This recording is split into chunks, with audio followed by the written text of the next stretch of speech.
The broadcast is now starting. All attendees are in listen-only mode. Well, hi, it's the 27th of June, 2018. It's Alec Hogg coming to you from a very hot and sweltering London. In fact, I love this place in the summer. I'm going to put it onto screen. You can see, there I am. There I am with a nice short sports, what do you call it, a golf shirt. Unfortunately, Stuart, my hairstyle hasn't improved much, but I suppose that just comes with the territory, doesn't it? I'm talking to Stuart Lohman, who is our managing editor. He's in Johannesburg, and as you can see, headphones on today, microphone on. I've got the presentation coming up in the next minute. But first, Stu, you've got some technical issues to talk to people about. Thanks, Alec. Always good to be here. I see your weather is better than ours today. It's got a bit chilly in Joburg, but not as cold as what you experience in winter your side. Just quickly, if you can raise your hands. I see hands already been raised. If you can hear us clearly. I've got a new set of headphones, so I'm hoping my sound is better. Alex is always good. And then just quickly, we do like to keep the webinar very conversational. So you'll see a little questions tab on the control panel on the right-hand side. If you just put your questions in there, I'll pass them on to Alec at the right moment, and we'll sort of hopefully have a good conversation around what is a very good performing portfolio, Alec. Yeah, it's incredible, actually. And helped along by the Rand. We've also made a change in the portfolio this month, so lots of interesting insights to get into. Let's kick off with this one. A scandal hit Metro Bank. Now, you might remember that we invested into Metro Bank over a year ago. The intention there was, or the incentive there was, I spoke with Gerrie Fourie, who's the chief executive of Capitec, and said, why are you guys not coming to the UK? Because from what I can see, these big banks here desperately need some competition. And he said, the reason we aren't coming to the UK is because Metro Bank beat us to it. And I looked into Metro Bank. I met the founder, Vernon Hill, the chairman of the company. We had a nice interview with him. It's up on Biz News. I love the bank. In fact, invested our business, our UK business, banks now with Metro Bank, and it's fantastic. It's like a breath of fresh air. You know, we're so used to excellent banking in South Africa that when you come to the UK and you get hit by the stodgy system here, it really is, it takes you a little bit by surprise. The reason why the UK banks are so poor, I think, anyway, my assessment of all of this, is that they went through such a difficult time. They had to be bailed out. They had huge fines that were hit, that the regulators hit them with. And as a consequence of that, there've been no bonuses. They've been trimming down staff. They really are not in a good shape, and the staff at the banks are pretty demoralized. Along comes Metro Bank. It's growing like Topsy, doing fantastic work, and I went to go and meet with him. Really liked him, really like Vernon Hill, read his book. I like a lot about what he's putting things together, and I really do like it as a business. However, our story has always been, when scandal hits, we run for the hills. Now, sometimes it works. Sometimes it doesn't. I think usually it works. Warren Buffett is a very strong believer in this. And in the case of Facebook, when scandal hit there, we ran for the hills. You'll recall, well, the share price has bounced back. I'm still not sure. People can go and take their bets on Facebook. I'm not happy with that at all. Incidentally, the journalist who did the story on Cambridge Analytica won a big award this past week here in the UK for the best journalism of the year. So it just shows that whole investigation still got a little way to go. But Metro Bank, a good bank, good, reasonable fees, etc., but the market does not like it. And we had this big hit earlier in the month when the Financial Times of London ran a full page. Now, you got to be quite important to get a full page devoted to you in the FT. And it was a full page on this story. This is, of course, not taken from the newspaper. This is taken from the online side. And the accusation is that the chairman, Vernon Hill, the man I was so impressed with, has been passing on a little bit too much of the bank's funding or cash to his wife Shirley, who designs all the branches. I like the design of the branches. I like what she's done, but it looks like the governance here is something that shareholders are not going to forgive Mr. Hill lightly. And as a consequence, when scandal hits, we leave. And we've done that today. We have sold out of Metro Bank. You can see share price on Metro Bank, apart from that nice little run around March, has been extremely disappointing in the last little while. And what I've brought in today for you is on balance volume. So what I've been trying to do in the most recent times is to take you into the Wall Street Journal and show you some of the stuff that you can get from the Wall Street Journal within their data section. In fact, we'll get onto that a little bit later, and I'll just whip you around there. But one of the graphs, or one of the a bit of data that can be added in the data section. Remembering the Wall Street Journal's got the whole world's shares are in its database. Fantastic, phenomenal facility that BizNews premium subscribers, which is all of you, of course, should be using. But as you can see here, this is on balance volume. Now, why have I used on balance volume? Well, it's another one of the technical tools that is worth looking at. But why I brought this one in this month rather, is because it gives us an understanding of the buying or the selling pressure. Where's the smart money going? When you look back here, that's the blue line down the bottom, on balance volume. You can see around March, there was quite a bit of smart money going into the shares of Metro Bank, and then it started leaving. And at the moment, it's in the wrong direction entirely, which is suggesting to me that there's further downside, quite a lot of further downside possible in this stock. The second thing here is that the share price itself, it's not the reason we buy or sell or hold shares, is on the share price, but it does give you a reflection when you've made a decision to sell.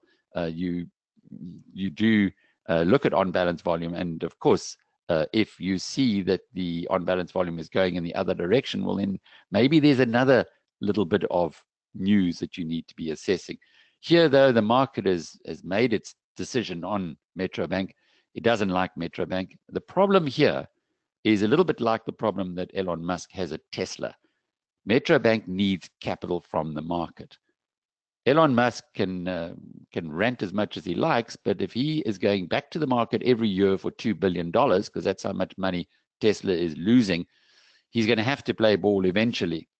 Similarly with Metro Bank, they go back to the market regularly to raise money through rights issues, and the market knows this, or investors know this, and so as a consequence have been reluctant to push too much money into the company, even though it is growing very rapidly. In this case, you can see here that that argument between the buyers or the investors and Metro Bank's share price is being won very much by the financial markets at the moment. And with the scandal hitting, full page in the Financial Times, it really isn't. There's so many other opportunities in the marketplace. It isn't one that we want to stay with. So sorry, Metro Bank, not one that's done well for us, and off it goes. However, in comes Adobe Systems. Now, here is a stock that I've done a lot of work on. I really, really like the look of this company. And Adobe is, it's performed well. As you can see, the share price has done extremely well in the past year. But it's one of those businesses that I still feel that the market as a whole has not really grabbed or understood quite how potent it is, or how well positioned it is for the new economy. It's a similar approach, if you recall, those of you who've been following this webinar in the 3.5 years that we've been running it, right in the beginning when we unpacked the reasons for our portfolio. I said that Google was a company that had an unbelievable business model that no one, not even Warren Buffett, who told us this at the AGM, is able to poke holes into. Another business model that I really loved was Amazon. Now, of course, it's very easy to say, of course, Amazon's got a great business model today when you look back at it. But at that stage, it wasn't really that strongly believed that what Amazon's massive volumes, low margins, delivering into the home, using the cloud as a a cash generator, not paying out dividends, not pushing its profits, growing the business. It wasn't really believed by the market at that stage. And I got a feeling there's something similar going on here with Adobe Systems. Now, this is a company that owns PDF. So every PDF that you use, and the whole world using PDFs more and more and more, well, that's from Adobe Systems. Where they started, incidentally, was in Photoshop. Now, that is a design tool that Adobe, by the way, is a software company. So they build software, which then they market into the rest of the world. And they started off by building the software for Photoshop. So it gave developers the opportunity to manipulate photographs, if you like. And Photoshop is a very powerful tool. Next came PDF, and thereafter, where Adobe has been focusing a lot of its attention is in the advertising industry and in the content industry. Now, this is being an online publisher. This is an area that I'm kind of understanding more and more. And at the moment, the winners in this industry are Facebook and Google. And the reason that Facebook and Google are winning, and they've got over 60% of the world's advertising in South Africa, it's more like 80%. If just that 60% number, if you interrogate it, neither of them are involved in China.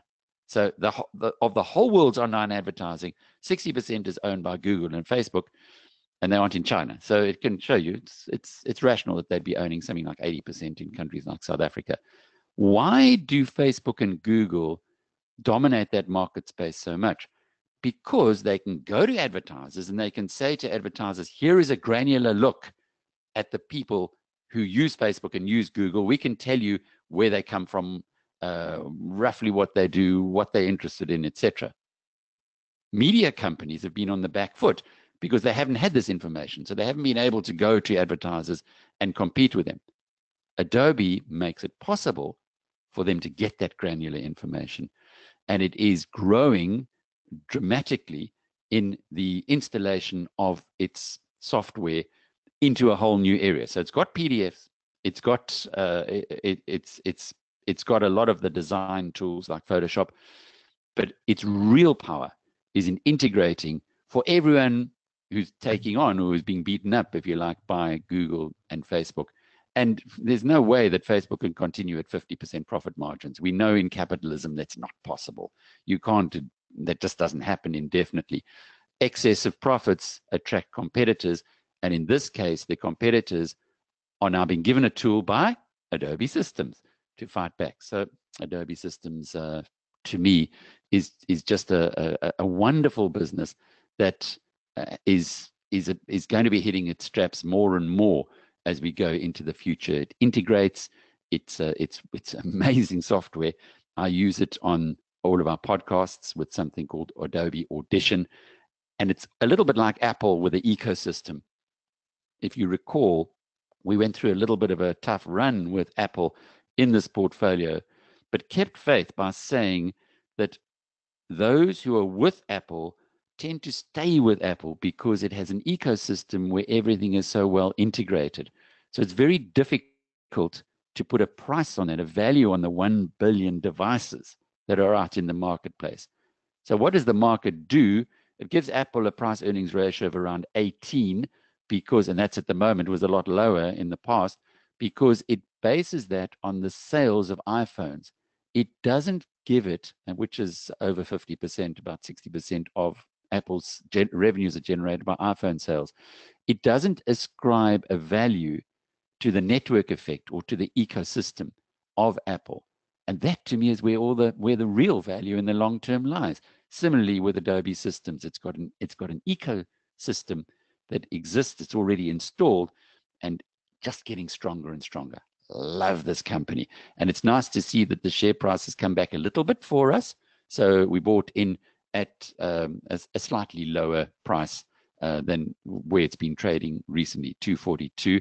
We've done the normal investment as we do in this portfolio.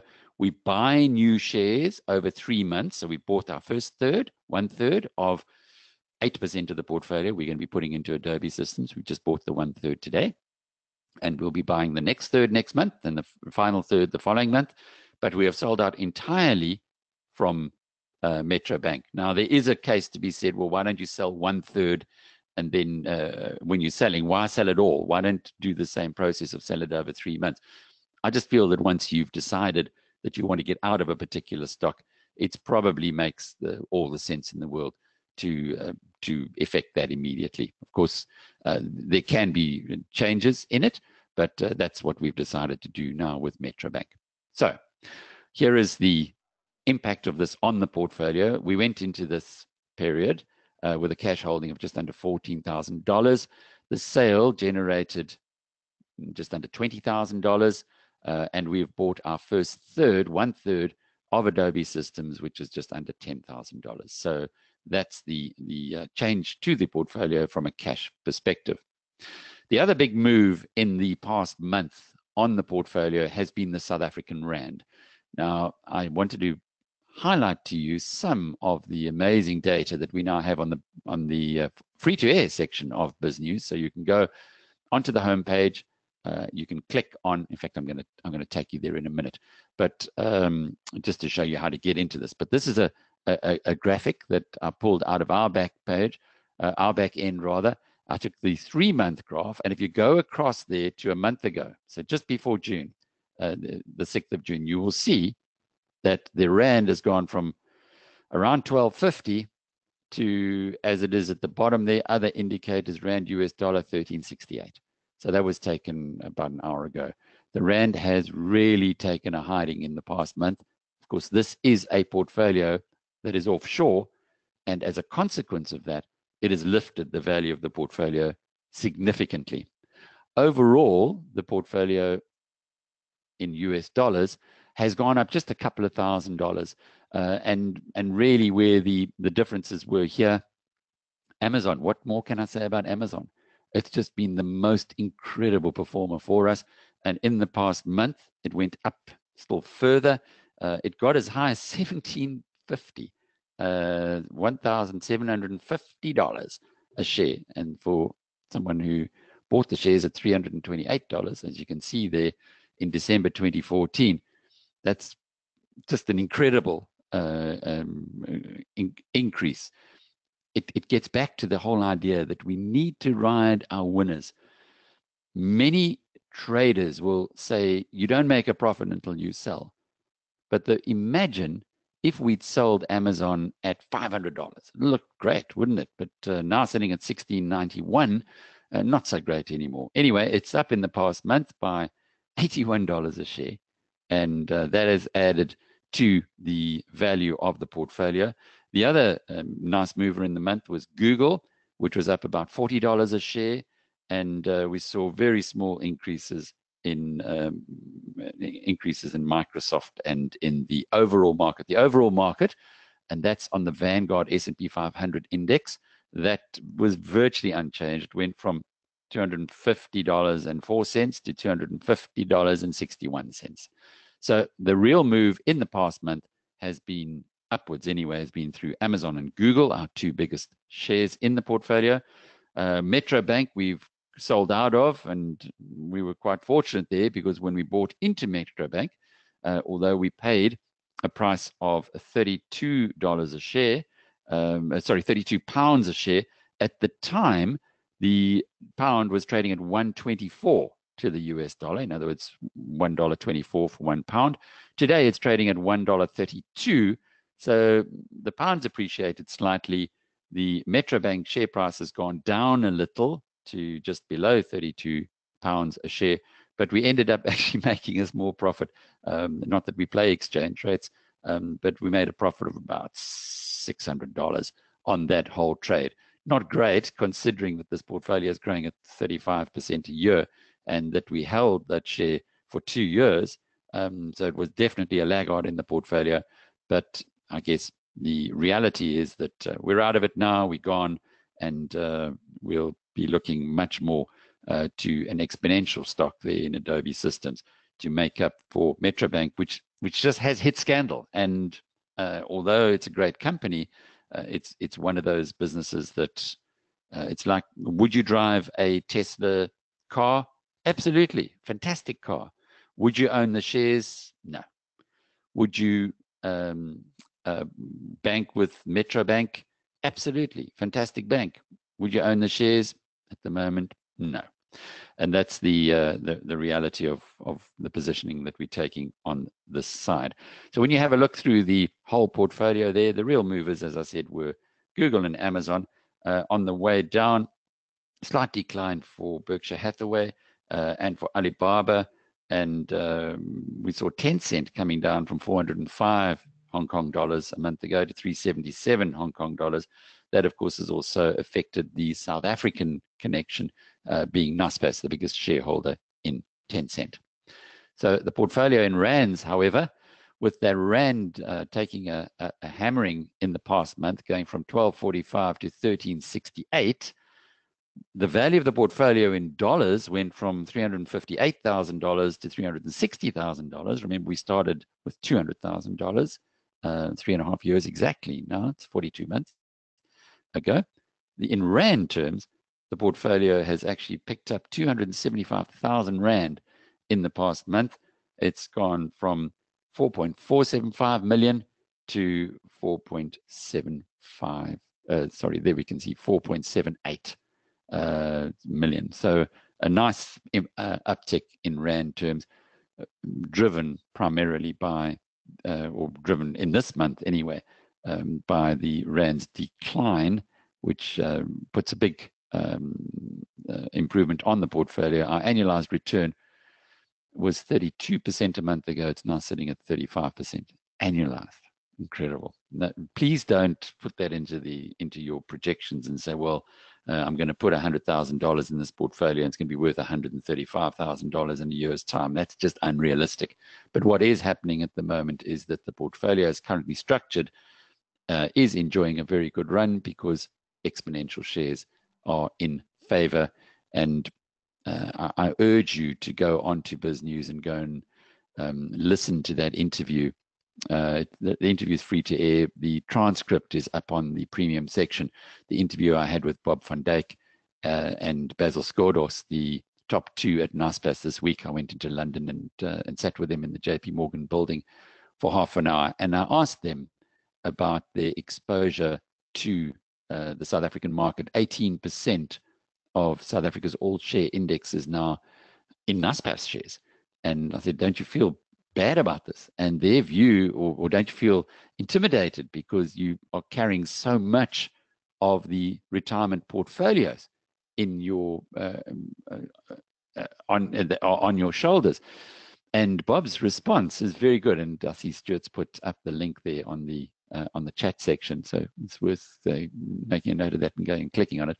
He said, at least we have given South African investors the opportunity to get into the new world, to participate in the fourth industrial revolution with a world-class player of Naspers. And I go with that. I agree with him. I think it's absolutely right. Because if you take outside of Naspers, very, very few stocks on the JSE will give you an exposure to this rapidly transforming world. If you were to just stay in the JSE, the old JSE stocks, what do you got? You got cigarette companies, BAT and Remgro. You've got Richemont, which is luxury goods, which is also a very focused area, done well, but under a bit of pressure this year as well. And then you've got mining and the big banks in South Africa who are exposed to the South African economy, which is, I keep reminding people, in US dollar terms, has gone from $450 billion US dollars in 2011 to $290 billion US dollars. That's a contraction from 450 to 290 in US dollars from 2011 to 2016. There was an uptick in the GDP figure in dollars in 2017 because of Ramaphosa, which saw the rand improving. But the way the rand's been going recently, who's to say that we're going to get back to that 450 billion US dollar size of the economy in the near term? Those are the numbers you need to look at in a global context, because we are in a global world.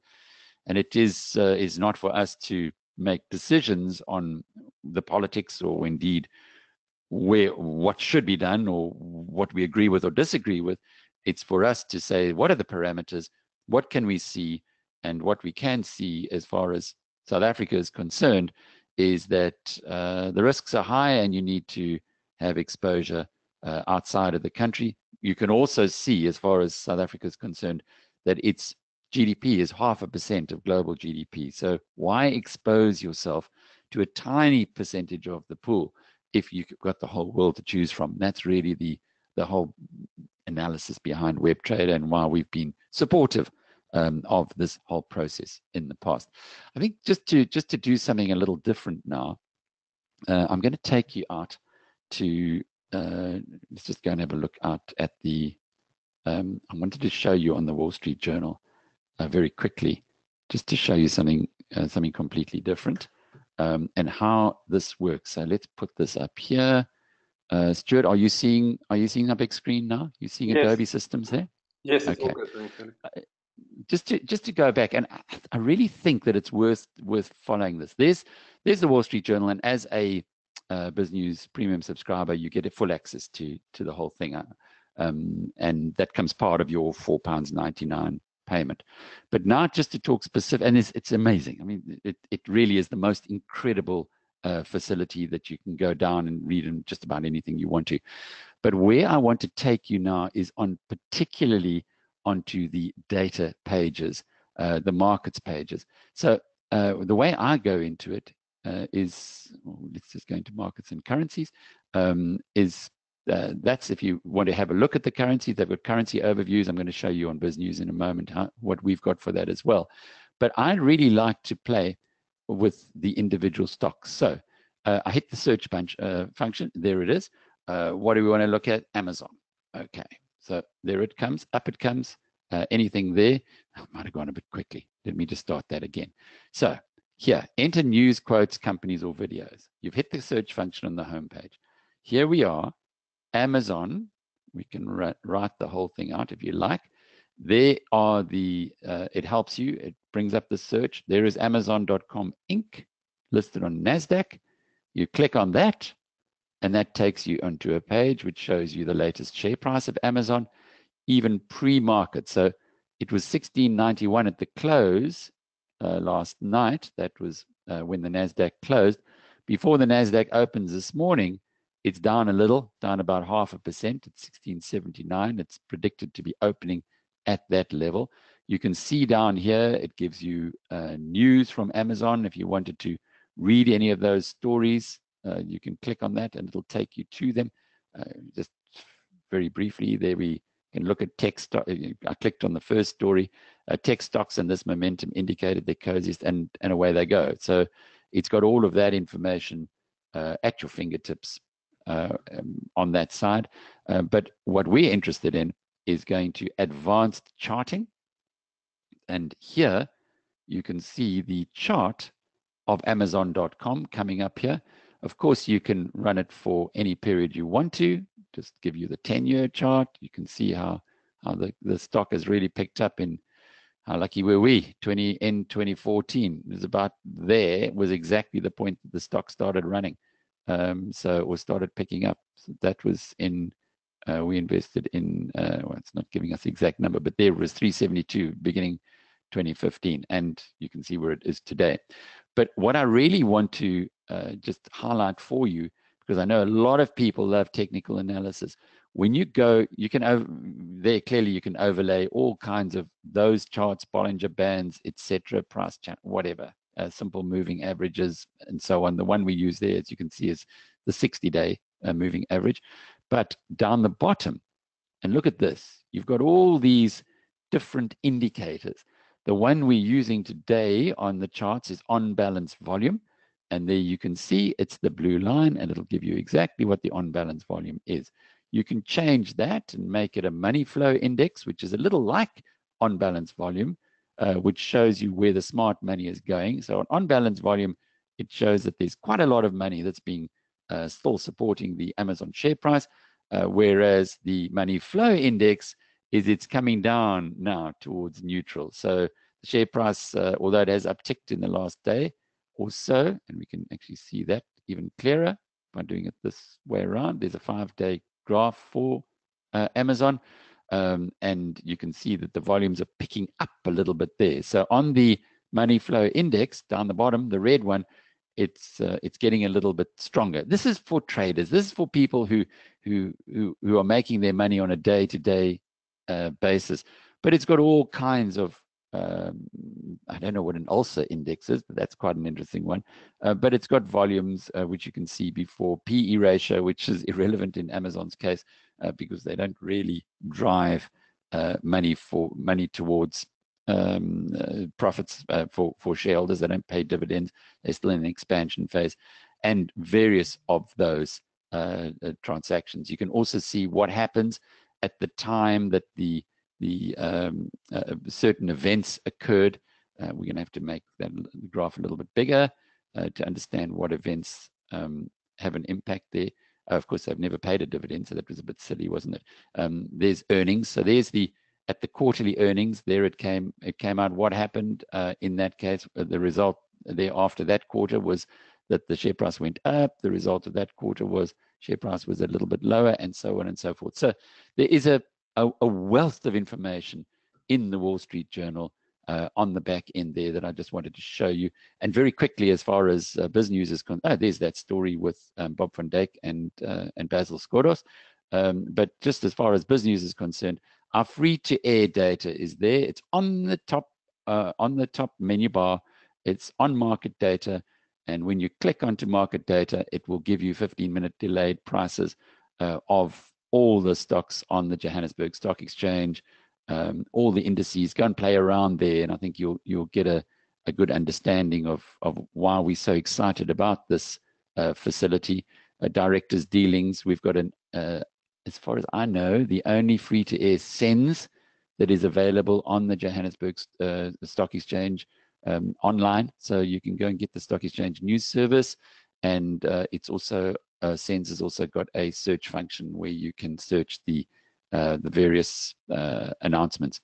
Looks like our SENS is going around. It's who was it? Bill Gates, who said never ever do a live example of a live presentation. But anyway, there we go. I just wanted to bring you up to date on some of those things to give you an understanding of the tools that you have at your disposal that you can go and play around with at any time. The individual stock performance, there you have it, 526% from Amazon. No wonder it's my favorite share. But all the rest of them have done pretty well. Tencent up 29% in its time. Microsoft. The judge here is the Vanguard S&P 500. So that's the market generally. If you just taken your money in rands and gone and put it into the S&P 500 index in December 2014, you'd be showing 60% return. So it just shows that that was a very smart move. Our intention all along was to find stock picks that could ensure that we could outperform the overall market. And those stock picks indeed have done so. Microsoft is below the market from December 2014, as are Tencent and Alibaba, but we didn't have them in the portfolio. The only one that is not performing up to scratch is Berkshire, which has underperformed the portfolio generally. And there are the individual shares and the profits since the purchase. I'll go through the highlights in a moment, but Stu, I want to be sure that we aren't missing any questions. No, thanks, Alec. Just a quick one from James on the USA-China potential trade war. He just wants to know if there are any shares that could be positively or negatively affected if such a thing does come to fruition. Dan, it's a brilliant question, and it's something that is occupying minds far bigger than mine in the investment scenarios. Right now, the consensus view is that it's a negotiating strategy and that Donald Trump will come to his senses. There's quite a lot of jingoism coming from certain sectors in the United States who are saying, well, the Chinese can't afford to have a trade war. We can. The difference with that, and why I would question that approach, is because the politics in China mean that they can afford a trade war a lot more than the politicians in the United States.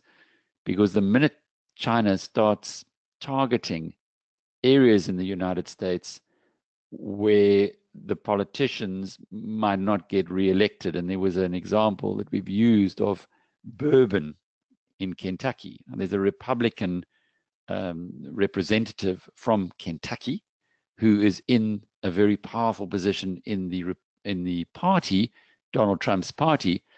And if Bourbon suddenly has a 100% duty slapped on it by the Chinese, and Chinese exports or exports to China evaporate, people will lose jobs in Kentucky, and so on and so forth. And that's really the way that the Chinese have been playing it, particularly with soya beans. We got to look through this thing and believe that rationality eventually does prevail. We saw it in South Africa. The damage that was done during the Zuma years was extreme, but eventually rationality has prevailed.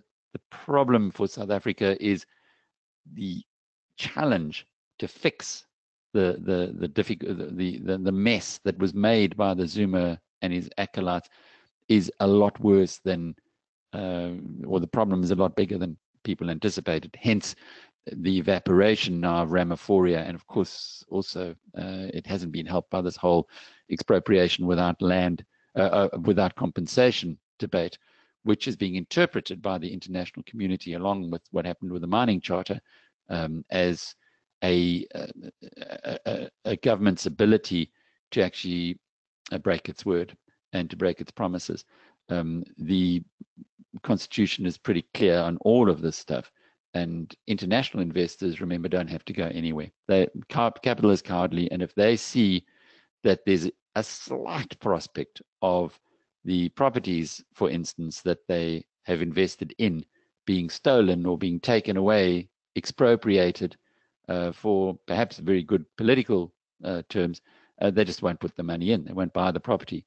And this is not a far-fetched issue. When you're sitting in London, New York, Tokyo, you are reminded of what happened to a lot of investors in Russia, where they invested in Russia, and suddenly, when they were successful, and Warren Buffett was part of this whole thing, he was in a mining, an oil exploration company, where they had to run for their lives, and once they did strike oil, so they spent all the money in doing all the hard yards, and then when they finally got the oil, their equipment was just taken away by the government.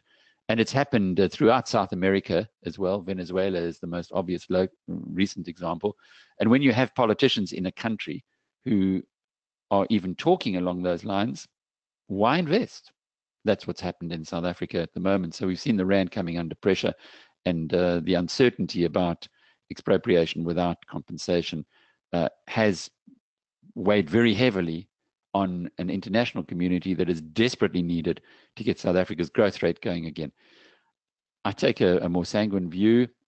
We do have somebody in Union Buildings, and certainly surrounded by others who understands very well how the world works and wants to play according to those rules. Whereas we previously had someone who was more like Robert Mugabe, who couldn't care about the way the rest of the world operated as long as he was all right, Jack. And there's a huge difference there. Sanity will prevail. But in the short term, as long as there's uncertainty, unfortunately, that is going to affect South Africa. And similarly in the United States, one has to believe that decisions like Harley-Davidson, which is just so synonymous with the United States, the decision by them announced this week that they're going to create a factory. They're moving a factory out of the United States into a jurisdiction that can sell into the European Union because of this proposed trade war. Will finally, somebody somewhere is going to realize that trade wars don't benefit anybody. That said, who's going to benefit, which companies will benefit and which companies will be affected, is very difficult to make that call now. The obvious ones are the ones who've already been discussed, which would be steel, aluminium. The total cost to US industry is going to be significant. Those US companies that import a lot from China, Walmart is the most obvious example. When it starts importing and selling, it's going to have to increase the prices. It's a low-cost seller at the moment, thanks to Chinese manufacturing. So Walmart would be one that would be high up there as a concern factor if this whole trade war does go to the logical conclusion, or go to the ultimate conclusion. However, in Donald Trump's book, The Art of the Deal, we understand, if you read that, how he negotiates. And the way he negotiates is very old-fashioned. He will go in asking for the moon and hoping he gets a high mountain. It's that kind of thing. So you push the envelope to the absolute limit and then retract. And he's done this continuously to get to a position where he wins something, but nothing like the outrageous demands that he made. That's what it looks like. But who knows? Who knows what's going on in the minds of these politicians? But that's certainly the way that it seems to be breaking up at the moment.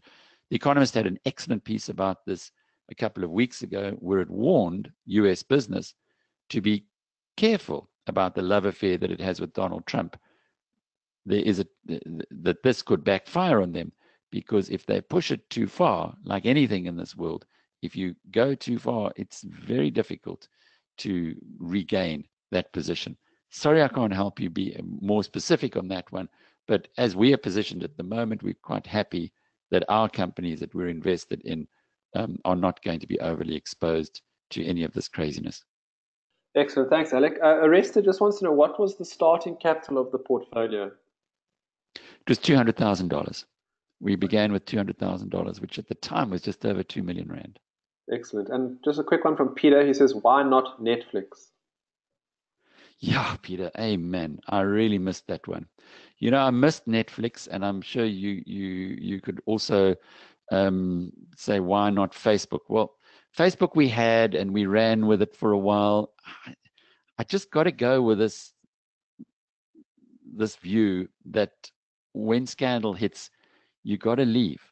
And we did that with Facebook, and it isn't an exact science in investing, and to actually pick the right stocks is you don't get an Amazon every day. We just don't know. But when it comes to Netflix, man, I looked at it and I love the network effect. I love the Netflix business model. It's also got a lot of runway ahead of it. But I just couldn't see when it was going to start getting reasonably priced. so that's a mea culpa on that one. We should have had Netflix in the portfolio from the outset, and we'd now be looking spectacular. But I guess the only compensation I can say is, thank goodness we got Amazon and Alphabet, and to a lesser extent, Apple. But yeah, Netflix was one we missed. Thanks, Alec. Gareth just wants to know, if I'm starting now, where do I start? Gareth, you unpack the portfolio exactly as we have it. That really is what I would recommend. Let's just go back there. You're starting in rands. I would be putting 25% of the portfolio into Amazon, 18 into Alphabet, 14 into Apple, as you can see there, and then the 8% to the others. What I would caution, don't go out and buy it all today. Take whatever your capital is and invest it over 3 months. So if you've got 100,000 rand, then take your first 30,000 and put that into the portfolio today. In a month's time, get the second 30. In the following month, take the third 30. Now, that's talking about, perhaps we should rather just be talking about US dollars. So if you were talking about that, you'd be taking in US dollar terms, say $30,000 that you would be investing today, and you would put around about 7,500 of that into Amazon, which is 24% of the portfolio. The reason we've done it this way is to suggest to you that you replicate the portfolio and then we update it every month. And if you don't like what has happened in that company in the month, then you make your own decision on what you do with whether you stay with our model portfolio, or maybe you didn't sell Facebook. I've sold Facebook because of the way I look at it. If you didn't sell Facebook, you'd be very happy, and you'd be kind of making fun of me right now, but that's okay. I'm used to that. But it is on that basis. We're giving you a model portfolio here so that you can make your own choices. Just getting back to that 1/3, 1/3, 1/3. The reason we suggest that is that you're actually buying into a stock to hold forever. You want to take out any risk that exists in buying in at the wrong price. By staggering your purchases over 3 months, you will be taking a lot of that risk out of price and of exchange rate risk. The rand has gone from 12.45 to 13.68 in a month. That is a big, big difference in the if you were putting in rands. For instance, what would have cost you 124, call it 125,000 rand a month ago in this portfolio is now going to cost you 137,000 rand. I mean, that just to put it in real basic terms. So the rand volatility can affect you as well. By staggering your purchases over 3 months, you are taking that kind of risk out of it. And that's being in South Africa with a volatile rand and in any stock market with the volatile share prices, those are your biggest risks. Thanks, Alec. I'm sorry, Greg or Draz just asked if you've done any research around NVIDIA. I think they do graphic cards and things like that listed on the NASDAQ. It's a technology company. I've read about it a little, but I don't know. I haven't researched it. I don't know enough about it to pass any sensible suggestions. I'm sure you have, though. Thanks for the tip. I'm going to look at it. Thanks, Alec. That's all the questions for now. Yeah, the others that we have been we're looking at Netflix, and I just can't bring myself to make that leap of faith in Netflix and Twitter. We missed again. There was another one we missed. I really liked it when Jack Dorsey went back there. I really liked it when they started to re-engineer the business, and it's showing. Twitter's got a huge international brand, and it is starting to make money. So it's one of those that we missed, unfortunately. But as I say, you can't get them all. Anyway, Amazon, just having a look at the performance of the stock in the past month. As you can see, it's done very well. It continues to do well. We love what's going on with Amazon. That on-balance volume is looking pretty positive as well. So all things moving in the right direction for Jeff Bezos. I have something I've got to show you. I've got to show this to you because I think this is another reflection of where Amazon is going. Now remember, you've got 100 million Amazon Prime customers who are paying £80 roughly per annum for the privilege of being members of Amazon Prime. What they get for Amazon Prime is movies, music, and also free delivery. But after what comes with Amazon Prime is this little baby. If you can see it, let me get it nice and close up there. Ooh, I don't want to get it too close. I was going to say, can you give us the numbers there, Alec? You might use it. Oh, got to put my hand over the numbers. Okay, there's a credit card, and as you can see, it's an Amazon Platinum card. Okay, big deal, Platinum. But we've Platinum is not what it used to be, is it? We always felt that that Platinum was the prime, the primary card. Stu, are we back? You can see Amazon's on the screen again, just to be sure. Yeah, it's perfect. Thanks, Alex. Okay. But the point I wanted to make there was that I've been in the UK now for 2 years, and when I applied for an Amazon, they keep bugging you to say, would you like an Amazon credit card? And the reason we want you to have this credit card is you get a rebate, you get points on every purchase that you make on Amazon. And in the first world where your stuff's going to get delivered the next day, it makes all the sense in the world to be buying through Amazon. So when you buy, which we do a lot, and you can get a reward system for everything you buy on Amazon, as well as when you use it outside of that, doesn't it make a lot of sense to have the credit card? And what is a credit card? It's an entry into banking, into financial services. And where's the really big money in the world? Well, have a look at the breakdown of profits, and you'll find that around a third of the US stock market's profits go to banks. And Amazon's moving into that area. Wow.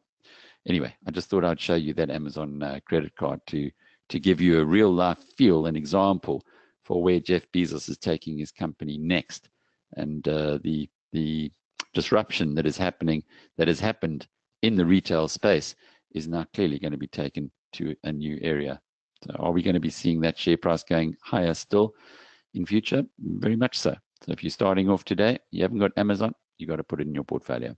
And there's Alphabet, Google. They are going to be under some threat from media companies. You've got Adobe to help them to fight back, but it doesn't mean that Google doesn't know what it's doing. They're making some huge investments. They're way ahead in driverless cars or autonomous vehicles. They've been running those for a long, long time and doing millions of kilometers already with driverless cars in California. It's going on for over 5 years now that they've had these cars being tested in California. You wouldn't really know it because they always have someone sitting in the driver's seat to make sure that other drivers nearby aren't freaked out by this ghost vehicle that's driving along next to them. The most recent analysis that I saw was that they'd had 7 accidents last year, of which all were caused by, all barring one, were caused by other cars smashing into them. It happens. Can you imagine if you were to put driverless cars into Johannesburg, especially at robots? It's very likely that they won't know that that red robots are only a suggestion for people on the other side, especially in taxis. But as far as driverless vehicles are concerned, the one accident that did happen for Alphabet was when the guy who was sitting in the front seat, so that other drivers didn't get freaked out, took control of the car. And so it shows you when you contrast that, for instance, with Tesla, which has had a number of fatal accidents already when people switch over to the driverless vehicle. So it's way ahead, is Google, in that field on driverless or autonomous vehicles, as they're called. And that's another area that hasn't even been functioned into the value of this company. So again, very happy, very excited about that. Artificial intelligence, very big for Alphabet as well. There's a lot going for the business. Apple, I think you know how much I love Apple. I've just got my latest phone, Apple 8, and it was an upgrade from the 6. What I was so impressed about, and even wrote a newsletter on it this week, was that I did the upgrade for Jeanette in the traditional way, and then in the second time I paid more attention. It said, "Is your other phone nearby?" And I said, yes. And he said, well, they said, bring your phone close by. And the two phones just communicated with each other. No wires, no anything.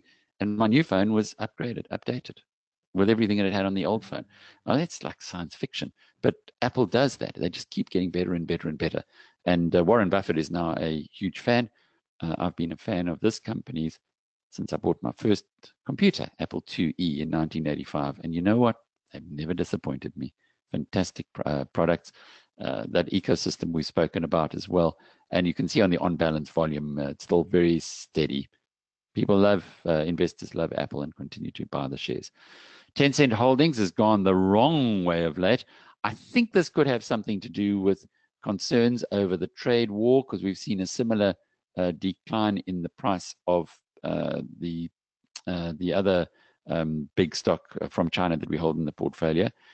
We found it difficult, by the way. You might remember last month I was saying I was very, very keen to start getting some of those Chinese listed shares, but we found it very difficult to get into the Shanghai market. It's not that easy to acquire those shares. So let's stick with Tencent and Alibaba for the moment. But the share price of Tencent has fallen a little. There's no particular reason for it, excepting concerns perhaps over what the trade war is going to do to the Chinese economy and therefore the rate of growth of Tencent. But when you look at it in context, the United States is a big economy. It's about a quarter of the world. But on the other hand, it's only a quarter of the world. China will continue to trade with everybody else, and everybody else will continue to trade with China. So it's serious when America leaves the party, but not life-threatening. And Microsoft, well, the strategy of Microsoft to move onto the cloud in a big way, it's just doing all the right things. It's making all the right steps. The annuity revenue is starting to kick through really nicely. Adobe, incidentally, went on that journey as well, where in the past, just like Microsoft, you would buy your Adobe software and then they'd like you to upgrade it in a year's time, and you buy another bunch. Now you buy Adobe in the same way as you do Microsoft every month, Microsoft 365. It's a far, far better business model. And we're seeing the result with the Microsoft share price. Alibaba, you can see there, the share price has come down, similarly to what happened in March this year when the first bit of the trade war concerns, and then again, in late January, early February, that was an overall market that came under pressure. But then we saw that the rhetoric around trade wars affecting the company in March, beginning April, coming down from $200 to under $175, and we've seen a similar decline recently with the upgrade in the rhetoric. No other reason why Alibaba should be under pressure, both Alibaba and Tencent. And again, I urge you to go and listen to that interview with Bob van Dijk, who Naspers has board seats on Tencent, so they know exactly what's going on in the Chinese market, and he will explained in some detail there how the Chinese companies are way ahead in payments, way ahead of the United States. So both Alibaba and Tencent are well positioned on that side. Amazon now coming into it as well. So it's interesting to see how the technology companies are moving into the financial services area. And I guess let's close it off with showing you the portfolio in Rand. There it is. Once again, we've gone from just over 2 million as a starting point in December 2014 to now 4.7 million, a big uplift in the past month, with the portfolio was less than 4.5 million, and now it's nearly 4.8. So a wonderful return, helped along by the Rand, and in particular in the past month by the Rand's decline, as you can see there, both against the Hong Kong dollar, which has, of course, made an impact on Tencent. It's listed in Hong Kong, and all the other stocks, in fact, now with the departure of Metro, are listed in the US, so they are priced in US dollars. Annualized return 35%. Please don't write that into your projections and your forecasts. It's really nice to look at that and to see how exponential stocks have outperformed the rest of the market. And my word, haven't they just outperformed South African shares? But it isn't something to believe it's going to continue into the future. However, the world is moving away from the old economy to the new economy. And when you get your head around what exponentiality means, you can start believing that there is a very, very different way of looking at valuations of stock into the future. Otherwise, just take your spreadsheet in your intrinsic value calculations, put in rates of return of 45, 50% as are being achieved by, in particular, the Alibabas and the Tencents of this world, and Amazon 30, 35%. And then you'll see why these valuations are where they are. People aren't dumb. Mr. Market gets it wrong. It's fashion, but he doesn't get it wrong continuously or forever. So all of these underlying numbers are also based on fact. And in fact, there was a recent analysis that was published by Bloomberg, where they took the market in America as a whole, and then they took the exponential stocks. So the FANGs, as they now, they used to be called FANGs, but then they had Alphabet and Apple in there. And anyway, the FANGs are, which have outperformed the rest of the market. The majority of the increase in those stocks have been achieved through growth in earnings and in revenues. So they're supported by that. There's only 13% that was done through a re-rating of the shares, whereas for the US market as a whole, the re-rating element was more than double that. So what is that telling you? That's telling you that the underlying support of the exponential shares is a lot stronger than other companies. Sounds weird when you see the way the exponential shares have grown in their prices, but on the other hand, they've been supported by very strong earnings and revenue growth, whereas other stocks, which are more stodgy, have not achieved that, or have had to rely on more of a re-rating than a base underlying support. Hope that kind of makes sense. I know it's a bit of a difficult concept to grab, but it's the reality. Thanks, Alec. I think the 60 minutes has flown by, so I think we'll have to unfortunately leave it where we are at the moment. Indeed. Well, I'm glad we had the chance to go through the portfolio as always, but also to take you through some of the tools that are available on the Wall Street Journal and through your BizNews Premium subscription, and of course on BizNews itself. Lots to play around with, lots to look into, and to keep yourself occupied as investors.